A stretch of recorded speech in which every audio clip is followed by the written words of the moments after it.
بسم اللہ الرحمن الرحیم۔ میرے ابو فوت ہوئے تو گھر کی ساری ذمہ داری مجھ پر آن پڑی۔ میری 3 بہنیں ہیں، 2 کی شادی ہو چکی ہے، ہر ایک پڑھی لکھی ہے۔ اس کے پاس موبائل تھا تو میں آئے روز موبائل چیک کرتا تھا۔ وہ مجھے بری نظروں سے دیکھتی تھی، پر میں فقط ڈرانے کے لیے یہ سب کچھ کرتا تھا۔ اس کو پتہ ہو کہ مجھے سب پتہ ہے اور زمانے کے مطابق کوئی غلط قدم نہ اٹھائے۔ وقت گزرتا رہا۔ ایک روز امی نے کہا اس کی شادی کر دیتے ہیں۔ میں نے کہا ابھی پڑھ رہی ہے، پڑھنے دیں، پر امی نے کہا وہ خود چاہتی ہے کہ شادی کر دی جائے۔ میں نے پوچھا اگر وہ خود چاہتی ہے تو یہ بھی پتہ ہوگا کہ کہاں کا کہتی ہے۔ امی نے لڑکا بتایا تو مجھے بہت غصہ آیا۔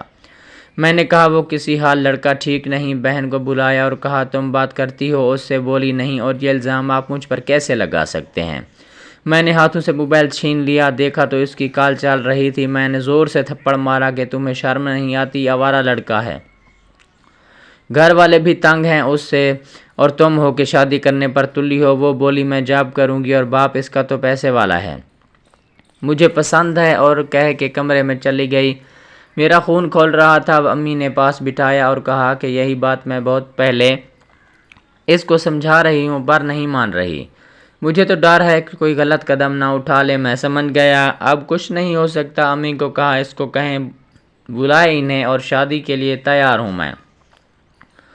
وہ لوگ خوش ہوئے کیونکہ انہیں دیتا کوئی نہیں تھا۔ ہم نے اس کی شادی کر دی۔ 1 ہفتہ گزرا تھا، روتی ہوئی گھر آ گئی۔ پوچھا گیا تو کہنے لگی وہ کہتا ہے تمہارے پاس موبائل تھا، شادی سے پہلے تو تم لڑکوں سے باتیں کرتی ہوگی اور طرح طرح کے عیب نکالتا ہے۔ امی نے سمجھا کے واپس بھیج دیا۔ وہ دن گزرے تو پھر روتی ہوئی آ گئی، بازو جلا ہوا تھا۔ کہنے لگی سب کے سامنے مجھے گھسیٹتا ہے، کہتا ہے اب تو سب گھر والے اور میری ساس بھی مجھ پر باتیں کرتی ہے، میری کوئی غلطی نہیں۔ مجھے اور امی کو کہنے لگی آپ لوگوں کی بد دعائیں مجھے برباد کر رہی ہیں۔ ہم نے کہا ہم تو ہر وقت تمہارے لیے دعا کرتے ہیں، پر وہ روتی روتی سو گئی۔ بہت تکلیف ہوئی، غصہ تو تھا پر دل سے دعا نکلتی تھی۔ اب جب اس کو دیکھتا ہوں تو کلیجہ پھٹنے لگتا ہے۔ اس کے سسرال والے کوئی بات سن نہیں رہے۔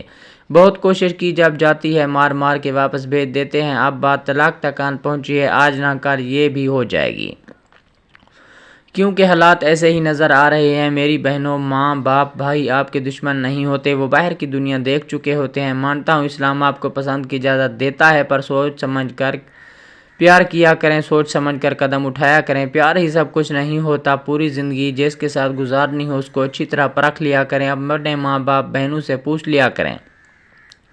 وقتی جانور بہت پڑے ہیں اور دنیا حرامی لوگوں سے بھری پڑی ہے۔ اپنی زندگی برباد نہ کریں، شادی ایک بار ہوتی ہے، یہ بات یاد رکھیں۔ اللہ سب بہنوں کے نصیب اچھے کرے، آمین ثم آمین۔